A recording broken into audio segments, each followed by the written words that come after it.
రమణాశ్రమ లేఖలు 37వ లేఖ శరీరంతో మోక్షం ఫిబ్రవరి 20, 1946. దాదాపు ఒక వారం కిందట నూతనాగతులు ఒకరు భగవానులను సమీపించి ఈ శరీరంతో శాశ్వతంగా ఇలాగే ఉండి మోక్షం పొందవచ్చునా అని ప్రశ్నించారు. అసలు మోక్షం అంటే ఏమిటి? పొందేదెవరు? బంధం ఉంటే కదా మోక్షం. ఆ బంధం ఎవరికి అన్నారు భగవాన్. నాకేనన్నారా వృశ్చకులు.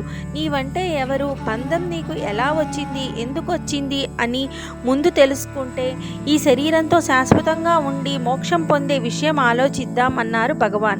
వారిక మాట్లాడలేక విరమించుకొని కొంచెం సేపు ఉండి లేచి వెళ్ళిపోయారు.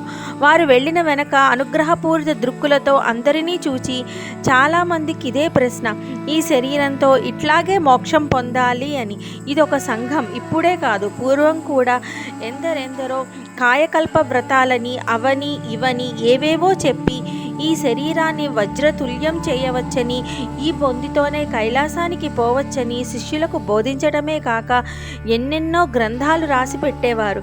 ఇంతా చెప్పి ఇన్ని చేసి ఎన్నో రాసి కడకి ఎప్పుడో ఒకప్పుడు కాలానికి వశమై వారు పోయేవారు. చెప్పినట్టి చేసినట్టి గురువే పోతే శిష్యులకేముందిక?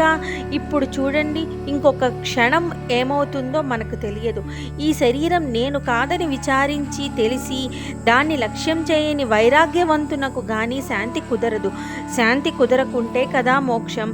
శరీరం నేననే భ్రాంతి ఉన్నంత వరకు శాంతి కుదరదంటే ఈ శరీరాన్ని ఇలాగే ఉంచుకోవాలన్న ప్రయత్నం చేస్తే బంధం ఎక్కువవుతుందే కానీ తగ్గడం ఎలా సంభవిస్తుంది? ఇది ఒక భ్రాంతి అన్నారు భగవాన్.